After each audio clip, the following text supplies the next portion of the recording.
essay, I would like to add something to the conversation. It will take me a few minutes to write it. Would you call on me in a few minutes? Yeah. I would change racial injustice.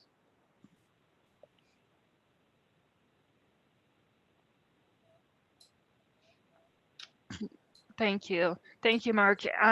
Really appreciate it. And it's so lovely to see all my friends around the table. So I'm going to share my screen again, but if you're not looking at it, don't worry. Number one, we're going to have it up on YouTube, and I'm not selling your pictures or anything like that. But I will give you guys the link if you want to go back and look at what we went over today. You guys are like all over my screen here. Hold on. There we go. Okay, can you see my PowerPoint now? Yes. Yes, thank you. Okay, so I want to just give you guys a little bit of an overview of Trail. I know you guys probably read the flyer. You might have heard about it from a boss. But what Trail is we receive federal funding to train people with disabilities or health conditions across PA and Florida to be able to speak up on any issue, but in particular, the Family Care Act. Family Care Act we'll go into more detail about, but it is to make sure that all individuals can either take time off, like medical, sick days, surgery, or to care for a loved one. So care for self or care for a loved one. So at the end of this program, you guys will have built connections, I hope, across the entire community that joins us, which I'm hoping will be about 60 people. We will make sure that you have the basic skills on how to write your story, how to share your story, but not just to share it, but to use it to make a difference. We're going to be working on meeting with legislators, writing and creating press events. And so by the end of this, I hope that you all have the basic skills to be able to lobby and to work for change for the good for everyone. What I want from you during all of this is I want you to keep an open mind. I want you to ask questions, attend all trainings, or if you have to, I'm going to record them so you can mix them up. Complete evaluations. Now, we're not doing one for this, but in future events we will be. Meet with your regional facilitator. For you guys, it's Braden and Kelly. And then complete monthly assignments, which we'll talk a little bit more about later. So here's the basic schedule. There's been a few changes in the order, but you see here that 7 to 8 p.m. on the first Tuesday of every month, we'll be meeting together. We'll have a guest speaker. We'll talk about like a certain topic, like working with legislators, like sharing your story. And then we'll have time for you to break out into your regions to talk to your facilitator and kind of get a plan on how we're going to do the assignments. So what do you get out of all of this? You know, I'm asking you to give a 1 hour a month plus some time to work on the assignments. But what you get out of this are the basic skills to make systemic change, to become a part of a network, to understand the legislative process. If you're anything like me, I did not pay attention in government class, so that part's important. Develop a connection with legislators, receive a certificate of completion that will be presented by multiple organizations, so it has some credibility. Have experience in writing op-eds, newspaper articles, creating social media posts, setting up and facilitating meetings with legislators, and much more. And if you complete the process from now through April, you will get a $100 gift card either to Amazon or someplace else, if that's more important or better for you. So here's a little bit about paid family leave. So when it comes to leaving on leave, the United States needs to pick up the pace. The US is the only developed nation without some form of paid family leave.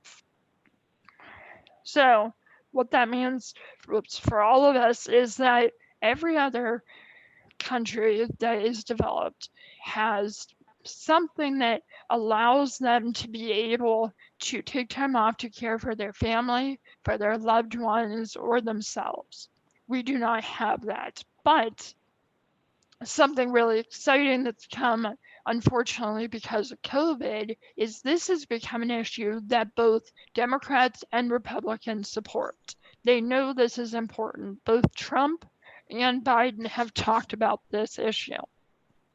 So here's what's different about this paid family medical leave from these other pieces. So we know that probably you guys all know what sick days are. You have a certain number of sick days, maybe from your job, that you can take if you have a short term sickness or illness. They are not generally meant to take care of someone else and doesn't cover disability needs. So it doesn't help you if you need to go to a doctor or get treatment or go to counseling. Then there's this other form of leave called parental leave. That's usually called maternal or paternal leave. So this is normally if you adopt or have a child, it gives you time to be with that child. Then this, at the far end, paid family medical leave supports self-care and caring for others, paid for by the government, and more time is generally available. Okay, so what we're looking at here is the first two are really good, really important. The last one, paid family leave, incorporates all of that. Hold on. I'm getting froggy.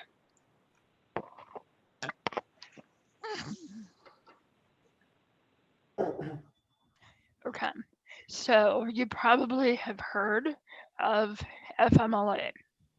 So this bill is federal and it's really a great bill. It allows people to take time off to care for themselves or a loved one, but it's only for larger businesses, so 50 people or more.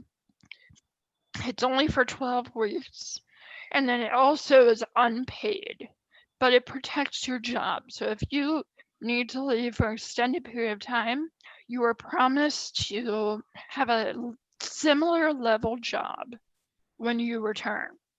But the problem is still it's not paid. Under the paid family leave, there would be a paid amount given to each employee. It sometimes offers more protection for your job.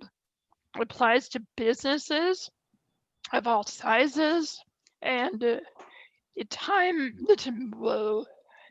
varies between like 12 weeks and 20 weeks for Pennsylvania. And it's much broader. So one problem with FMLA is that it generally consists of what we consider normally marriage and immediate nuclear family. But it doesn't include loved ones. It doesn't include partners. And so paid family leave broadens that definition. Everyone needs paid sick days and paid leave. Don't leave workers behind. So you can see here that there are already states that have some level of paid family leave. For the Pennsylvania bill, we are looking at up to 20 weeks if it is your health or mental health that you're dealing with. Then we're looking at up to 12 weeks if you are caring for someone else, a loved one. Maybe they have cancer and going through treatments. Maybe they are near the end of life. Then it's supported by workers and not determined by the employer. So one problem that some of these bigger like FMLA or sick days is that an employer can approve your time off or not. And so this takes that question mark out of the equation so that you are guaranteed if you hit the certain check marks that you will get that time off. Um, and it's managed through the state. So more like unemployment, where we pay a small amount into statewide insurance and provides us with that support. So right now, the bill has been introduced in the House and the Senate. So that is the first step for any bill to get passed by the state. We had a hearing in the Senate where what a hearing is you just go, you talk about the bill, people talk about why it's so important or why they don't like it. And then there's more support for the legislators to base their opinions on.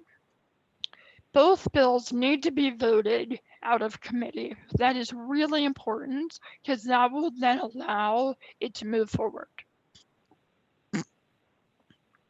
Okay, so I'm gonna bug someone. Braden, are you able to read the screen? Yeah, Could you read it, please? of course.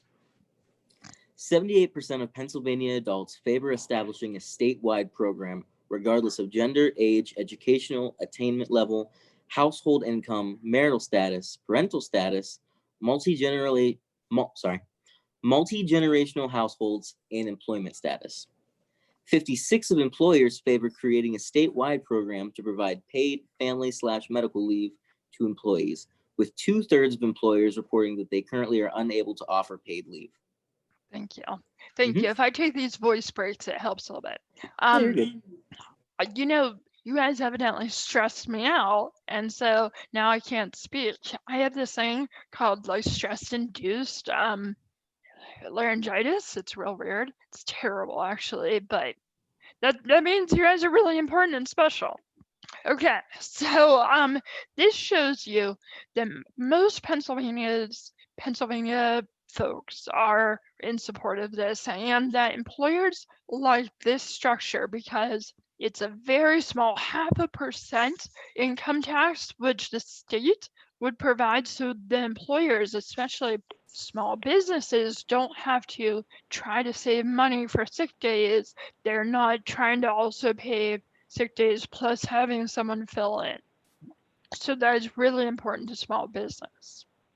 The who would be eligible. So employees would receive paid leave benefits to care for themselves in the event of a serious health condition that might be physical or mental, or to care for a loved one, or for a new child, or it also includes if an individual is needs to move because of military service. Sorry, I'm trying to open the chat. Thank you, Melanie, for submitting questions. Okay, so Melanie asks, the time varies. What makes one place one time versus a different amount for the other times? Okay. Time for 78, 56, and how were they surveyed? So the survey happened. Let me go back a slide. Thank you, Melanie. I appreciate questions. So the survey was done, I believe, in 2018. So the 78% refers specifically to just general employees throughout the state, anyone. This 56 is directly for businesses and business owners. Then jumping back to the time. So I think this is what you were referring to, Melanie. So if you are caring for yourself, it's up to 20 weeks, and that can be split up. So say you have a doctor's appointment related to your disability or an emergency situation. You could take 1 or 2 days off and wait for a month and take 1 or 2 more. They have to be registered with like this insurance company that's provided by the state, so sort of like unemployment. But then if you're trying to care for someone else, then that is 12 weeks. And once again, it can be chunked out as well into 1 day, 2 days. So if you're caring for your mother, then you could take that time off to take them to treatment. Okay, Brayden, I'm gonna bug you again. Can you read this slide? Mhm. Thanks. The what to do. The maximum leave duration for self-care of serious health condition, including childbirth, would be 20 weeks in an application year. The maximum for all other forms of family care would be 12 weeks. Intermittent or non-sequential leave would be an option at a, I don't got that word, I'm sorry. Prorated. Thank you. Yeah. Be an option at a prorated rate. Payment would be based on a sliding scale based on income, with people earning less receiving a higher percentage of their income. Okay, so let me pause there. This is sort of confusing, but really important. So if you are someone making minimum wage, which there are more people with disabilities making lower income than the general population, you would make a higher percentage of what you normally earn. So say you earn $1,000 a week. That's not even close to reality. Let's say a month. And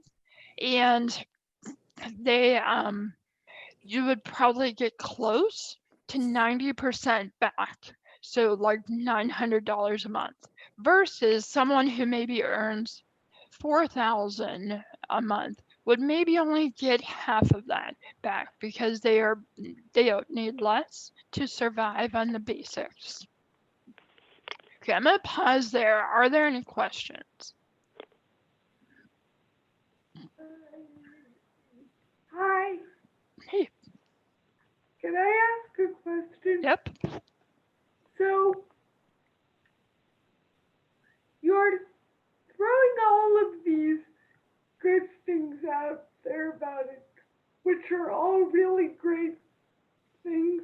Mhm. But my question is, if the Republicans and the Democrats both support it, and if 78% of workers and 56% of employers support it, who are we trying to convince? Like, why hasn't this passed already? That's a really good question. What are the arguments against it so that we can provide counterpoint? Love it. Love it. That's such a good question. So that's a really interesting topic. So you have a few situations here. Some people, some legislators primarily who are Republican don't want to add another 0.5% tax. They feel that people wouldn't vote for them if they increased the tax. So here's one argument. One argument is how it's run. So a lot more Republicans would prefer this to be a private business that would facilitate this. So, somehow we put money into this private insurance company and they provide the insurance. Part of the problem with that is it's so much more expensive because they're doing it for profit. And so part of all of this is to let legislators know, number one, we believe this is right. They're not hearing enough of that. But number two, to make sure it's done right, that we are getting the support we need without spending a ton of money to do it. And I just, what's interesting is people on concept say this is really important, but when it comes down to actually passing a bill, they're a little more wishy-washy about it. They agree, like, yes, we believe this is important, but when it comes to signing their name on, they need like the little nudge from all of us. Did that answer the question? Yeah, and were all of the things you were telling Melanie, did that apply to paid family leave or FMLA as it is? Everything was for paid family leave. So for FMLA, you get like 12 weeks off, but nothing is paid. And it's only for people like businesses that are larger than 50 people. So most Pennsylvania businesses are actually not that big. So we're looking at every employee Yeah, any business, even if you're self-employed, you could buy it, Yeah. which would be cool for like farmers and stuff. That'd be really cool. Thank you. Yeah, thank you for the clarification questions. Any others? Josie, can I add something? Yep. I think too, this is Kelly. I think too, as advocates, even though we are a group of people with disabilities, it's going to be working towards getting movement on this, as the end goal. It's important to especially remind legislators that this has a larger impact on the community at large, including themselves Mhm. potentially. So why wouldn't they want to do something that could even have a buy-in for them at some point?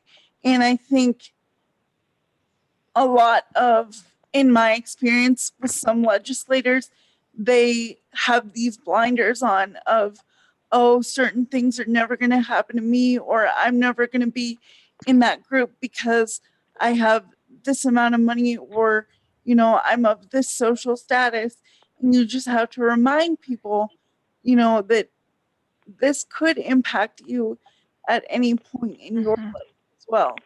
So, we just have to put it in the broader perspective of that we're not just coming at it because it's going to benefit us, but it's going to benefit people with disabilities and the larger community as well. That's right.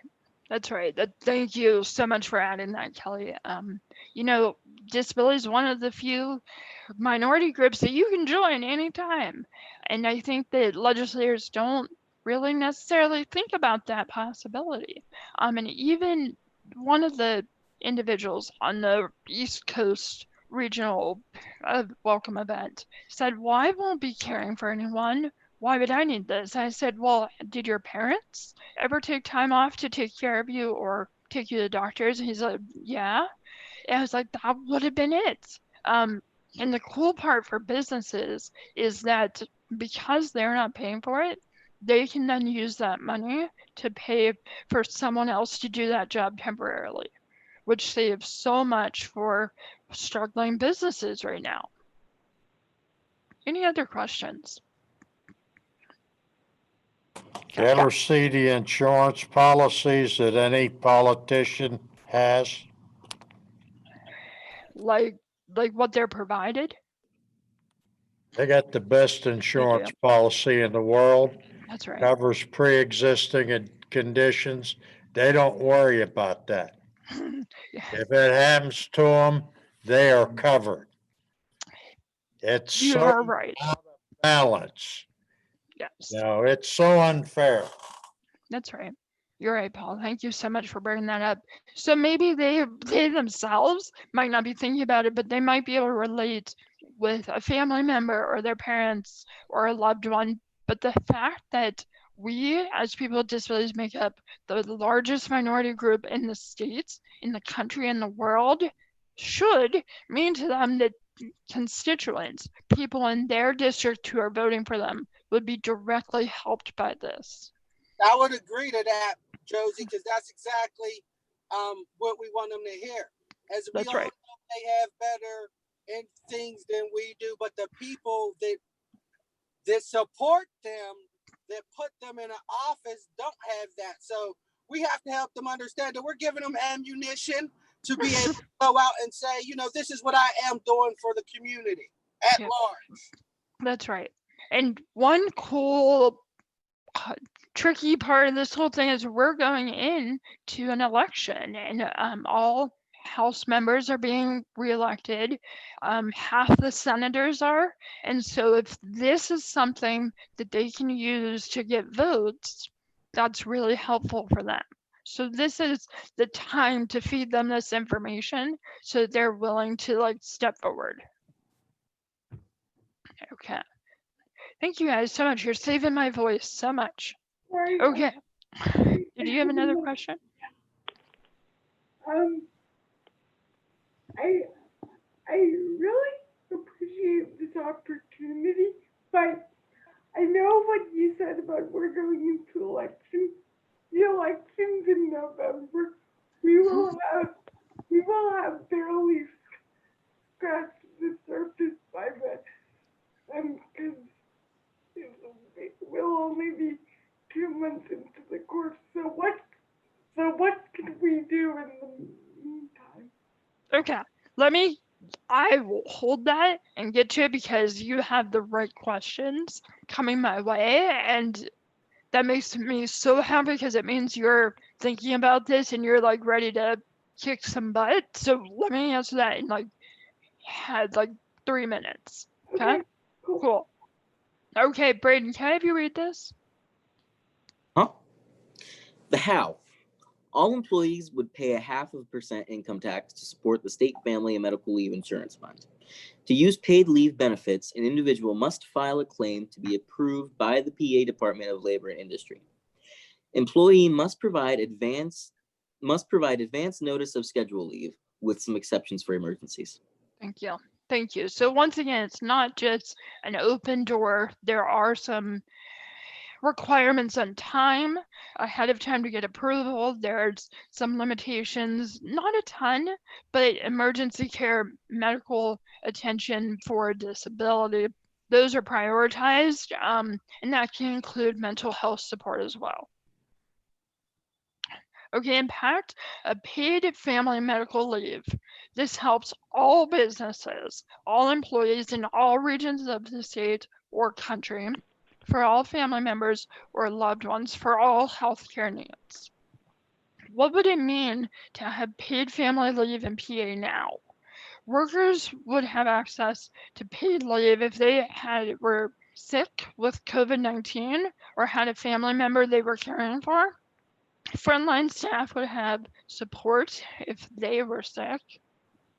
Businesses could pay for additional help. So we know that the healthcare community has really gotten hit hard because for frontline workers are the ones who are getting sick, and we need them so much that this will allow them to get that help. Okay, I'm reading the chat. Okay, so for what would be taxed, it would be 0.5% of your earned income. Okay, so whoever would be taking that time off, it'd be 0.5%. Okay, so like half a penny on $100. No, on $1, yeah. Okay, so that's 1%. FYI, I'm happy to read anything as well. Thank you. I appreciate it, Jessica. I'm gonna be calling on you. Okay. Okay. You're only talking about, like, that's 5 cents on $10, No. 50 cents on 100. It's not a lot of money No. You're for right. individuals to, No. That's so right. Yeah. For if you're talking about 1/2 of a penny per dollar, and you're right, that's exactly the right numbers there. We're not talking about a huge tax. And when it comes to that time in our lives that we need to take time off or help someone, that is so worth it. everybody needs to know numbers. If they know numbers, nobody could lie to them. That's right. That's right, Paul. So progress is being made. As I mentioned, this right now is the first time nationally that we've seen anything like paid family leave. Some of it was included in Family Act, some HEROES money. Both parties see it as important. Now it's just important to get the right bill passed, because there have been other older bills that have been introduced and they weren't great. They wouldn't have fully protected us. Okay, so I want if any of you have questions, but then we're going to take a 10-minute break.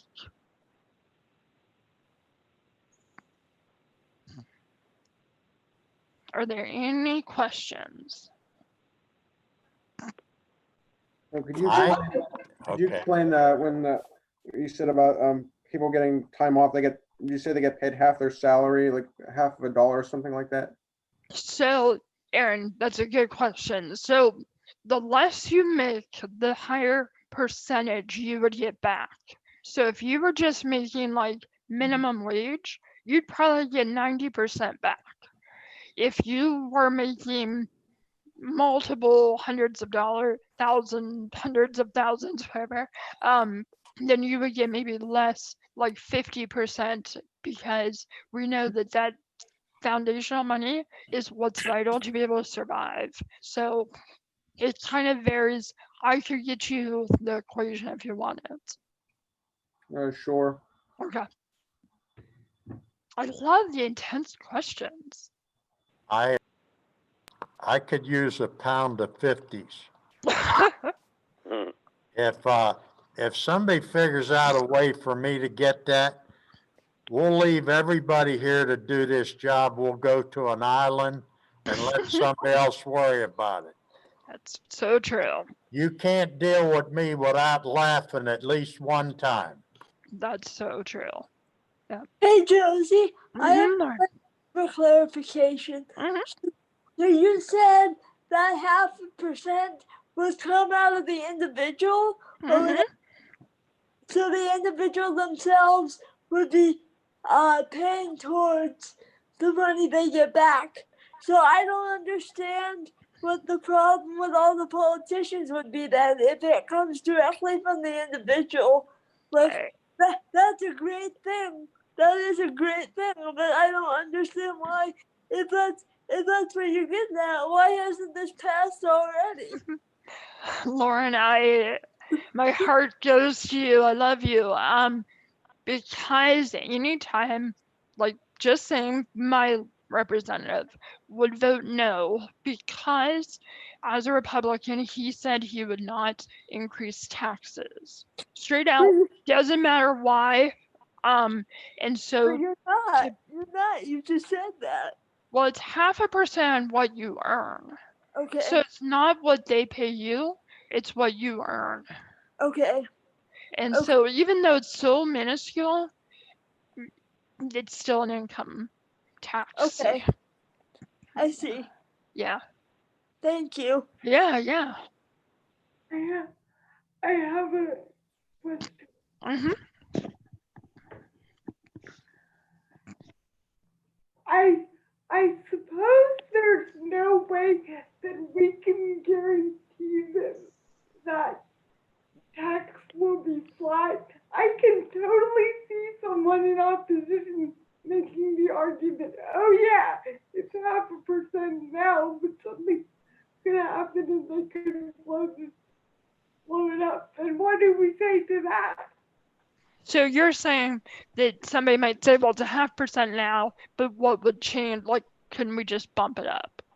Yeah. Okay, so you're right. And It would screw up a lot of. so this money, as the Pennsylvania bill is written, would strictly fund the paid family leave. It would not go towards education or whatever. It is strictly for that. So this is a number that we got from talking to these other states that have already done it. This is what they needed to be able to fully fund the program, but it would not be used for any other program. And that is part of it. Now, does that mean no and never? No, but it would take those legislators voting to increase it. So it's on their heads. All right. This is Kelly, if I can add something. Yeah. You know, I'm not a fortune teller, but I think that legislators might make the case in opposition, and you always have to be prepared for the fact that, you know, well, my constituents, you know, might say, or I have to think about the constituents who would say they wouldn't want me to vote yes because they don't want to pay into something that they may never use. Yeah.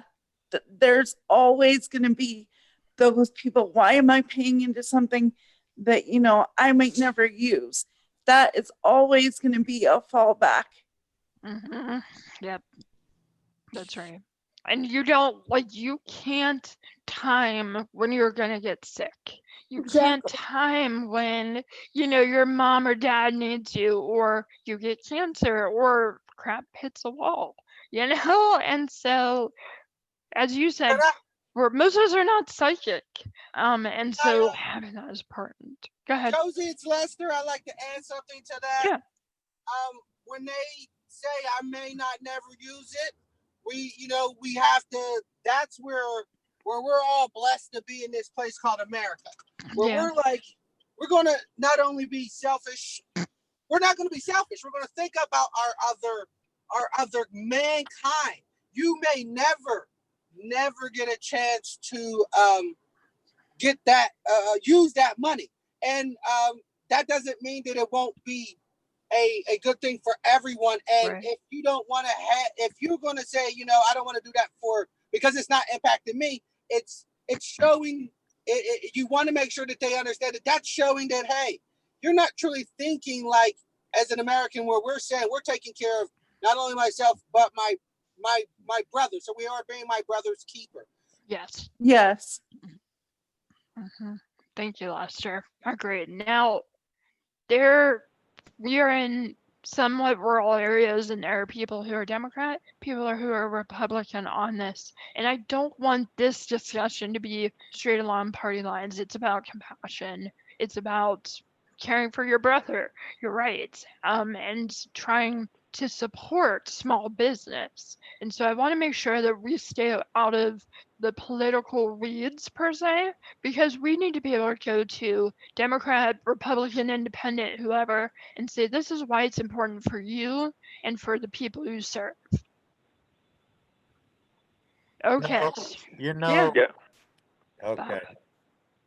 Can I speak or somebody else want to speak? No, go ahead.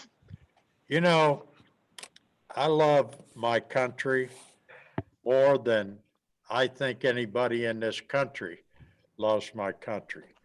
But the way I love my country and the way I see it is when I come out of my mom's womb, I was able to be critical of anything that went on. And critical didn't mean negative or passive. Okay. And everybody today for the last 52 years has thought if you stand a politician up and make them answer your questions and then tell them why he just lied to you, you have that information, then it would be a perfect world. Unfortunately, the way we think at the bottom of the food chain is not the way they think. Mm-hmm. And I feel bad for everybody that thinks that way because nobody cares about us. Yeah. Except us.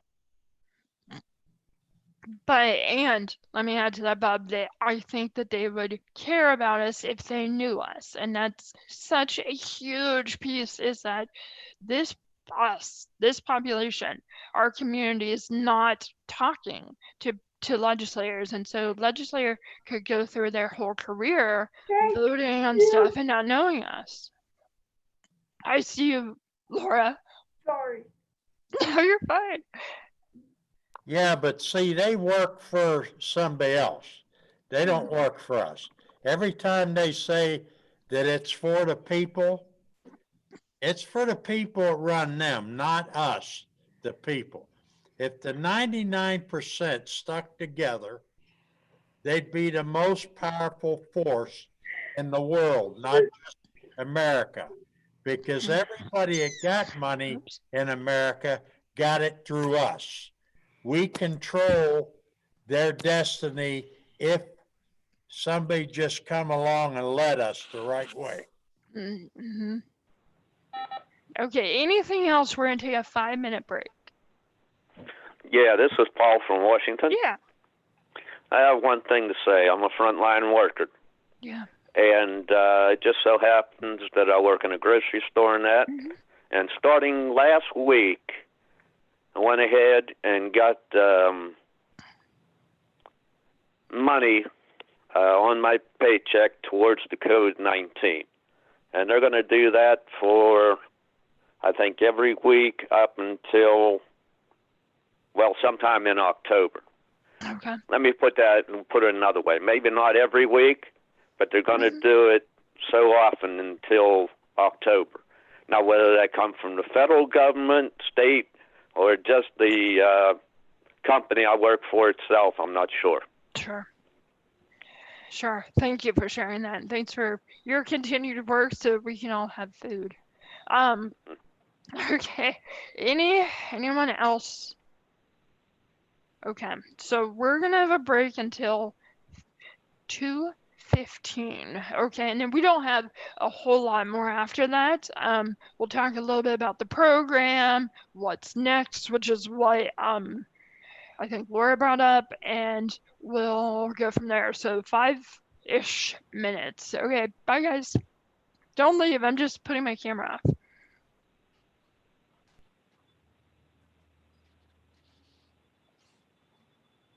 Hi, Mark.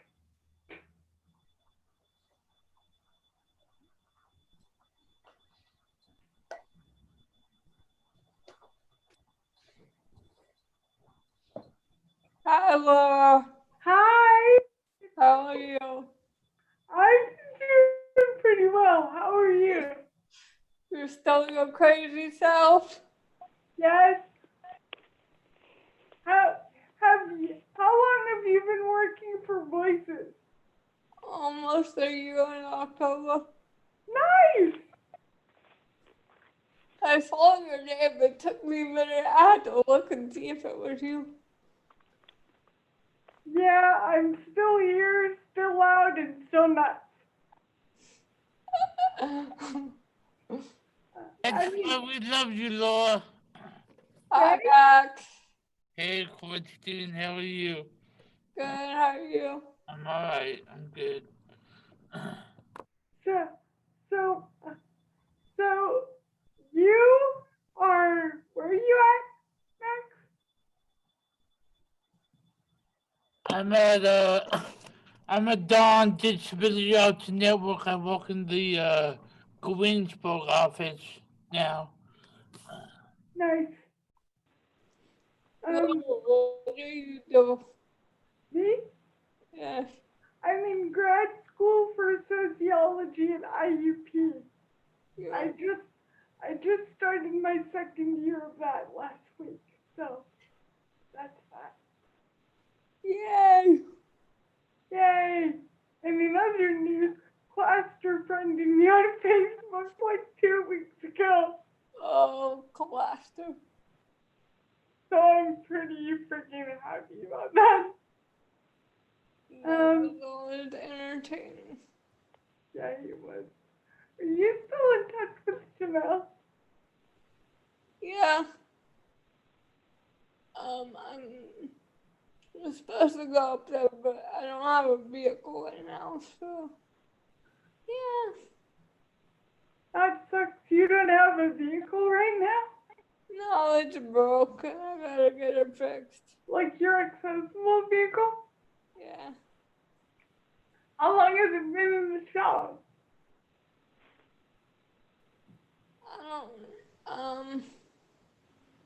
It's in Buffalo right now, getting fixed. Your vehicle's in Buffalo? Yes. Shit! That's like 2 hours from you! And that sucks. Yeah. Maybe you could get Chanel to pick up your vehicle and drive it out here and Cody. Cody. Cody. Come here. Aw. Hey, look. Are you on the camera? Come here, baby. Oh. Don't go that way. I think that's smelling you. I want your dog. Yeah, this is Casey. Come here, Cody. Come here. This is Casper.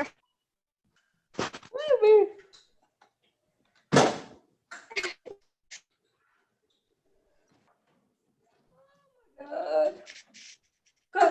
you're having a beautiful day. I hope you're having a beautiful day too. I'm All right. sorry. Whoa, are you going to grad school online? Oh, It's hybrid, so part of it's in person and part of it's on Zoom. I'm just doing quite splendidly. That's good. That's good that you're doing quite splendidly, Mark. I'm sorry if we ever ruined your chances to do quite splendidly. But yeah, I'm doing. Bab, can you take the dog out? Yeah, but I'm doing grad school hybrid. Part of it's in person and part of it's online. The first week was remote, and all my professors are saying it's only a matter of time before it all goes remote because people are stupid. But What's your sister doing? she is actually working at the Carnegie Science Center. She's been doing that for just over a year. She talks to the people who go through the exhibits and comes home with all these interesting stories.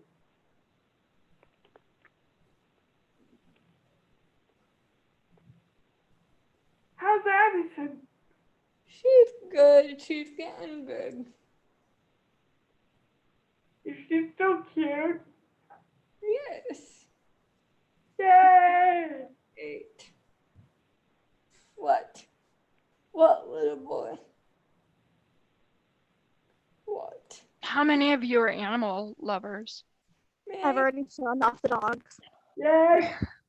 I love animals. Yeah, okay. I saw some dogs like popping up on the screen here. So Yeah, my dog. I love animals.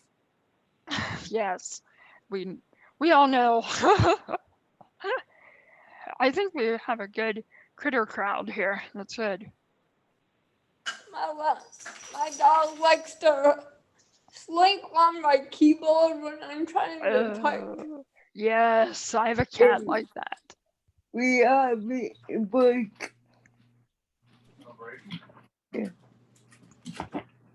Go potty. Go outside. Okay, we're gonna get started as soon as you guys are able. I figure I need to. Get the dogs off the screen. Hey Amanda, welcome.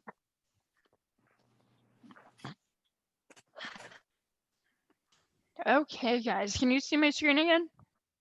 Yes. Yeah. Sweet. Okay, so Mark this made is Mark made a comment. okay, I heard that he was having a splendid day. What else did I miss? Mark wants to know if home care workers would benefit. They could, absolutely, Mark. Yeah. So what could be cool for them is, right now they don't get sick days. They don't have paid time off. This could benefit them. And we know so many healthcare aides, nurses who are going into homes of people who maybe have COVID. And so no one wants a person in their home who actively is fighting off COVID. And so this could help them, which would be wonderful for all of us. Okay, any other questions pop up? No? Okay, so quickly we're going to talk about telling your story. This piece is the foundation of everything that includes advocacy and lobbying, because it's good to say, oh, I believe such and such is important, but when you can tell your story, you can affect change. When I was working on 2 previous bills that got passed for employment for people with disabilities, hey Mandy, I think I hear you. So when I was passing a bill, when I was working on it, people were like, oh, it's good to employ people with disabilities. It's good to be able to make sure that they have paid job experience. But it didn't really hit home until they started to hear the stories of the people truly impacted. And so it doesn't matter what bill we're talking about, it doesn't matter the issue, it matters about the people. So why telling your story is important? Hey Jessica, are you still willing to read? Yeah, definitely. Please. Sure. So, why telling your story is important? Number one, it helps you become more confident and independent. Your perspective is unique and can bring new ideas, and you represent a population whose voice may not be at the table. Thank you, Jess. So this is so important. You guys know this. We know that the voices of people with disabilities are not heard. The people who are dealing with cancer, with asthma, with all of these, they're trying to get by. They're trying to use the system to survive. And that's all they often have time to do. So while we're able to use our voice, we should. Okay, I'm gonna bug you again, Jess. Stories help us identify with something or someone to help make that information stick in our brains. Stories are often more memorable and motivational if the audience can relate, if there are strong emotions, if the speech is laid out clearly, and if there is an understanding of how the story ties to the message. Thank you. So this, it doesn't matter if you're sharing your story on paper, social media, or public speaking. It is about tying your stories to other people and making people understand both emotionally but also logically what's going on. You know, different people listen for different information. Some are wanting to hear your side of the story. Some are wanting to hear numbers and statistics, but it's important to bring all of that back together so to a meaning, so to a bill or to another movement that you're sort of trying to support. So a lot of people don't public speak or speak up to legislators. Sometimes they have fear of judgment, of speaking in general. They don't have the opportunity to, or feeling that their story doesn't matter. I really love this quote on the side. The struggle is part of the story. Okay, so your struggle, somebody else's struggle is a part of something larger. It's a part of the story, but it's not the whole story. So this is sort of how to start putting your story together. You pick it, what you're going to talk about. So for this situation, you'd be like, okay, I know we're talking about the Family Care Act, but what part of me, what part of my story would help to support that bill? What would make it real to the legislator? You're going to outline it with your information, maybe facts, or maybe just details about what it would mean for you. You might write it, or maybe do outlines, practice it. You might present it and then review it. See if it made sense, see if it really got the message across. Jessica, one more, please. Yep. So what is your statement?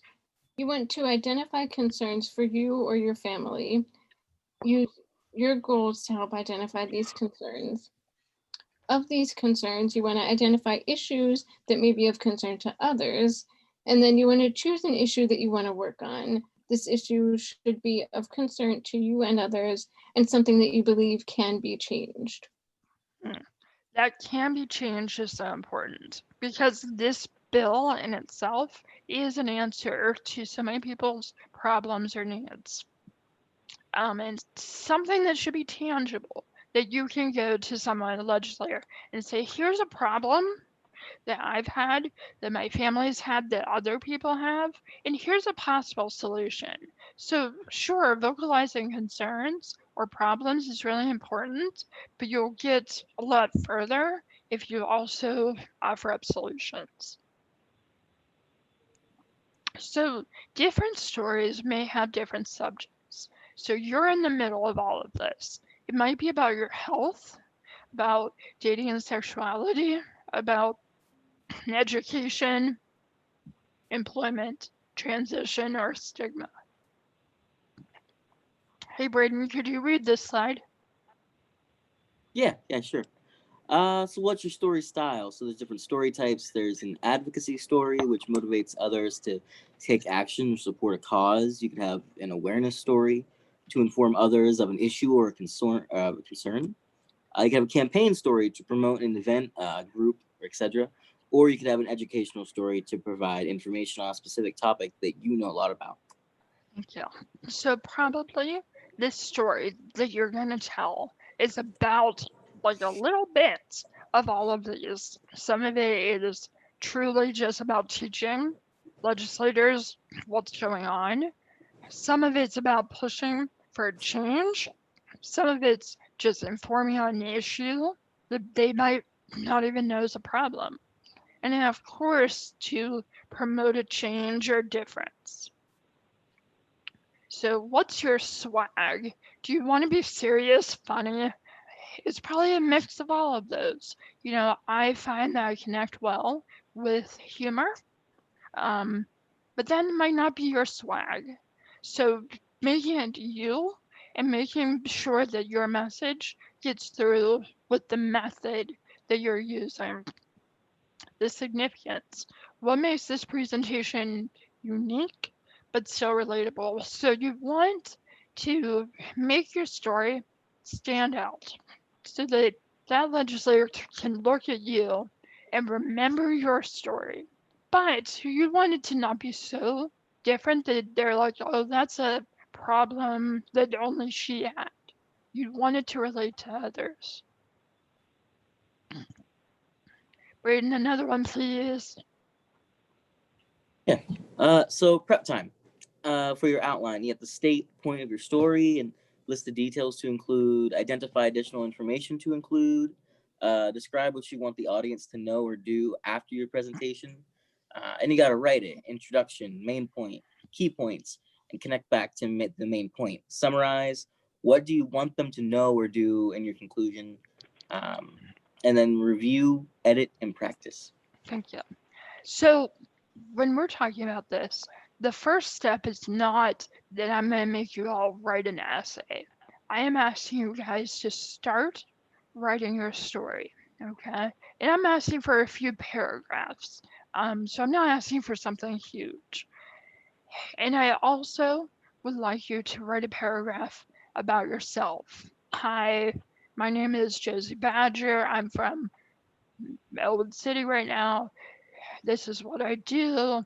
A little bit about yourself. I want it to be something that a person could read and get an understanding of who they're talking to. It's up to you whether you want to include your disability or not. That's totally your opinion and your decision. So present it. I'm not going to worry about this now. We'll talk about presenting later on. So why is this important for systemic change? And this is open to all of you. I want to know, why do you think telling your story is important to change the system? Pennsylvania, the country. To put a face to the issue. Mm-hmm. Yep. Let me answer that. Okay. If you don't mind. No, go, Bob. Everybody's story has got so much significance to it for one reason, and one reason alone. Nobody understands what people go through with disabilities. Mm-hmm. Unless you have a firsthand relationship with a family member or something, not in passing, I mean firsthand, where you sit down and you got to do something for them, you just lack the understanding and knowledge. And that is a real problem in America. And that is why each one of us have got to tell our story, because the more stories that get told, the more people, we probably think that everybody should read them, but that's not the way it is. But the more we tell, the more people will get it. It's just like the nonprofits I deal with.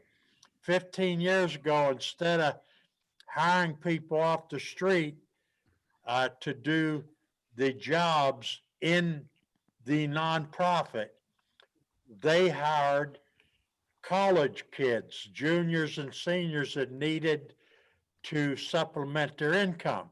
And they give them a chance to understand what disability people go through. And they're going to be in the everyday nuts and bolts of America, you know, being in on Front Street or whatever you want to call it, but they're going to be there. And when this subject comes up, they are going to speak about it with authority because they understand what people go through with disability. And I think the person that thought about that, and I can't think of her name right now because I'm a brain injury survivor, it was the greatest thing that anybody could have did because there's a lot of people out there now in the workforce that understand what people go through with disability. And that's what we basically got to do. More people got to know. That's right, Bob. Yep. Thank you. Any other additions to what has been said really well? Josie, I think, you know, there was a question. This is Heather.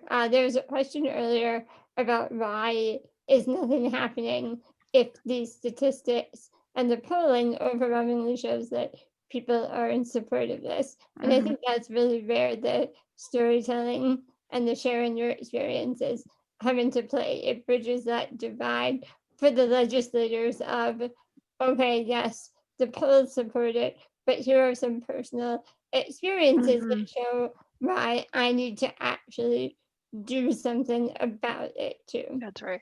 That's right, Heather. And Melanie said it might also inspire someone else to speak up.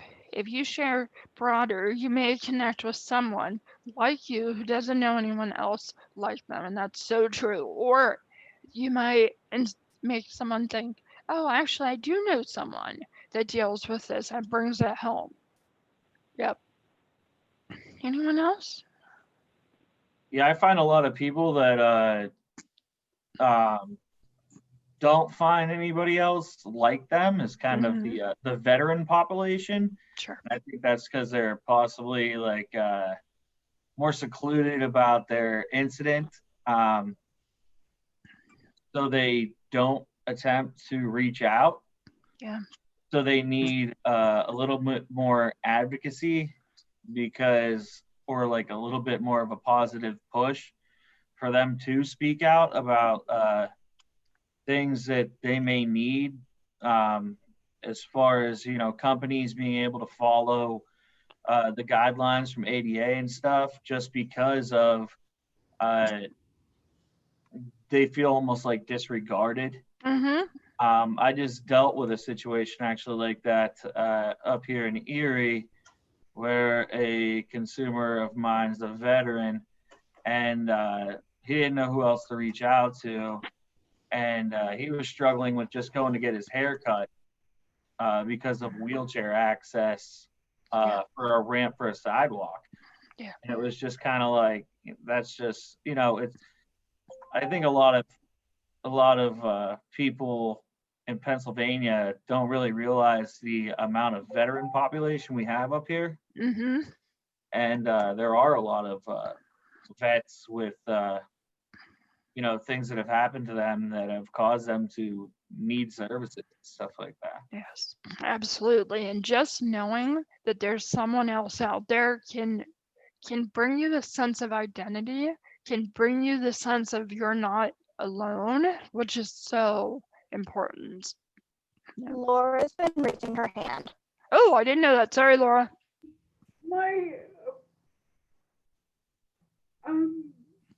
By the way, I spoke a lot, so if you ever need me to tamp it down and shut up, please let me know. No. Also, another thing is if you talk to a legislator or a legislative, you might if you develop a rapport with somebody in an office, because like I've done legislative visits where we went to the same sort of a university, and we were in this, and I was in the same major of the person I was talking to. So like, if you can establish this person is, if you can establish for that person that this person is disabled and has managed to do some of the things that I do, it becomes a more personal relationship because you have common ground, and then you're more likely to get what you want done. That's right, absolutely, Laura. So, not saying names. My representative is sometimes a little hard to deal with, but I've developed that relationship that you're talking about. And even though he doesn't necessarily always vote the way I want, and he doesn't always treat people the way I'd hope for, like I still feel like I can go talk to him about stuff and vice versa. And so that relationship where he can at least say, I know someone who's been in this position, here's why it's important. And then Kate wrote, I know in Pennsylvania there has been a decrease of home health aides of 58%. Wow.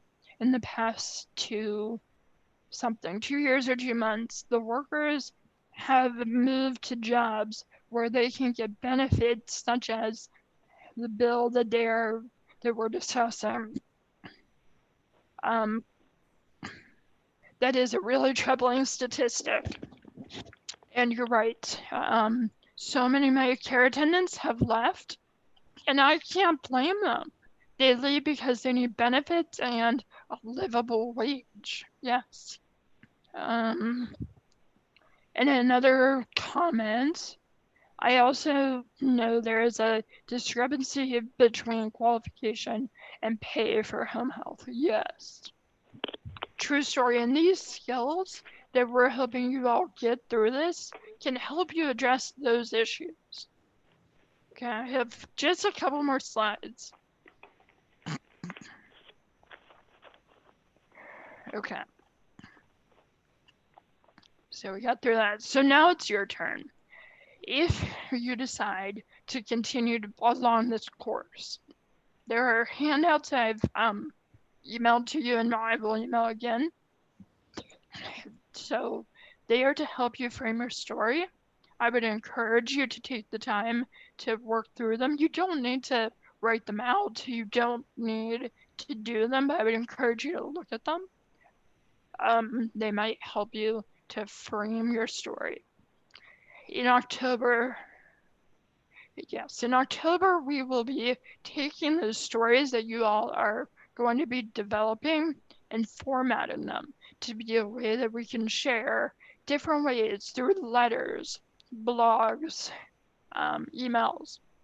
And so this time from now till the beginning of October is for you to start putting thoughts together about your life, about your story, and why they're important for this bill. Here's one of the handouts. You'll see it's sort of a fill in the blank. You don't have to use this exactly, but it might help you. I love Which one? I love fill in the blanks. Yes, me too. Put your story together so we can all be on the same page. That's true. That's true. Yeah, now I didn't like them in high school, I'll tell you that. But hopefully this is easier because it's your story. Then this is a slightly different take on forming your story. It has lots of negative, positive emotions. It talks about different feelings. This is just a different way to look at framing your story. So what's next? look at the handouts and start drafting your story. Sign up for the Family Care Coalition. That is this email address, and you'll receive info about calls, about call to actions. Reach out to your regional coordinator, so Kelly or Braden, if you have questions, of course, me. Sign and return a release form. In your packet, there is a information release form. That I'm not going to sell your info, but if you start writing stories, I will talk to you and hopefully share those stories to make a difference. So sending them to legislators, putting them in social media. Then join us on October 6th for our first meeting, but we are going to be doing a movie night per se on September 22nd on 0 Weeks, and that is about paid family leave. It is not required, but I think it would be helpful. Okay, so questions. It's about what? Sorry, I didn't hear. Oh, it's about, it's been a little while since I watched it. It was about families who have benefited from paid leave. Yeah, what other questions do you guys have? Yeah, Laura. I have a question about school legislation in general. Sorry, I probably should have asked this earlier. No. But does it have to be medical? Like, for instance, I know somebody who, in the wake of the pandemic, has had to quit her job to take care of her kids because school is remote, so they're stuck at home. But it's not exactly medical, so would they still be eligible for paid family leave? It's a good question, and I would say that is something that could be added. That is not in the current thing because, well, that's a good question. So they're providing care for other people. That part's important. But then the other piece is that it's not necessarily mental health or physical health. It's more preventative per se. So I would say, yeah, we know that some support for federal workers has come for that, but not for everyone. So the answer is, unless someone was sick, no. Even though I do support that. Okay.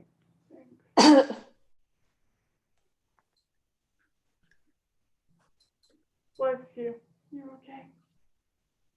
Anyone else? So we're just pretty much taking, because I haven't done much with legislative and like things like that.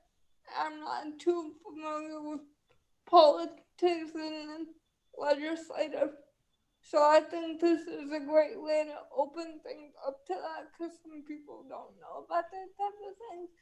So we're just taking our experience and relating it to why this bill is important. That's right. That's absolutely right. And we will support you through every step. So step one is I'd like you to write a paragraph about who you are. So, hi, I'm Kristen, and I'm married, I have stepkids, whatever.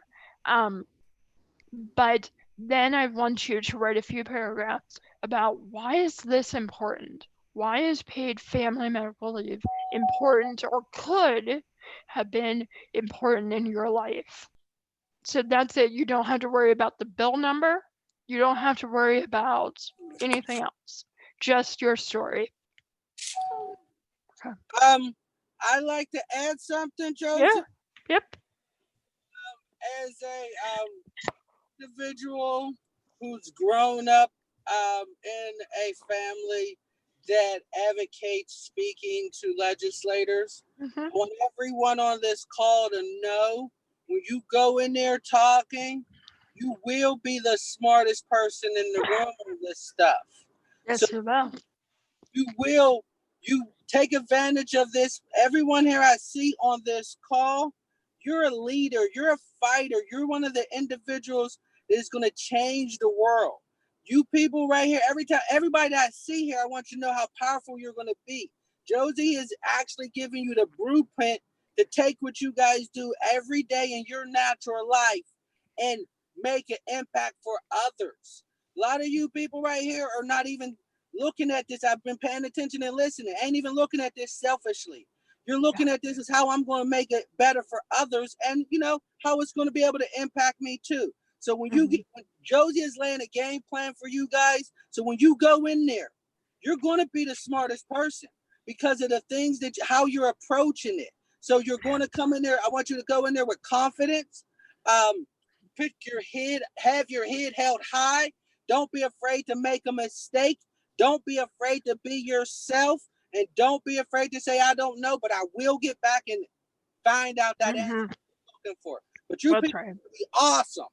Can I hire you, Lester, to be my cheerleader? You're pretty good. I belong to Kristen and Barb right now. Oh, darn it. Okay. Thank you, Lester. But yes, like, you don't have to know all the answers. And when we get to a point, Josie. I'm borrow sorry. them? Okay, I Yeah. could Yeah. flip you a couple dollars and borrow them for a day. Oh, I'll give them to you for free. Sweet, sweet. So like Lester said, we don't expect you to know how to talk to legislators. Some of you have, and that will be helpful for the rest of us. But it's just about this initial part, sharing your story. And Melanie said, and she's right, that the movie 0 Weeks is on Prime for free. So if you have Amazon Prime, you can watch it on your own. And Mark, you're an awesome advocate, and I appreciate how much you share with your legislators. Anything else? How many of you are feeling super overwhelmed? I love everybody. It was so nice to participate with all you. I'm so glad to hear that. The last call I had, I felt people, I put them like they were freaked out. So this time I was like, we don't need to know the numbers yet. Now some of you want them, but like it's about making sure you guys know that you've got it. You can share your message, and that's step one. Okay, so here's my game plan. I will send to you guys a follow-up. It will have the link for today's video. It will have the PowerPoint, which you already have. It will have the handouts, the release form, and I will find that sliding scale number for how much a person would earn depending on how much they make. And I'll send that to you. You'll get it today or tomorrow, but during this time before October 6th, you don't have to submit anything, but I'm asking you to start writing your story. This will help you not only in this, but future endeavors. Are we cool? Okay. Yeah. Guys, you were awesome. You saved my butt from talking. I really appreciate it. You guys are gonna be fantastic. So. Thank you, Joji. Thanks, Max. Thanks, everyone. Have a good one. Bye. You Bye. too, Josie. Everybody. Bye, guys.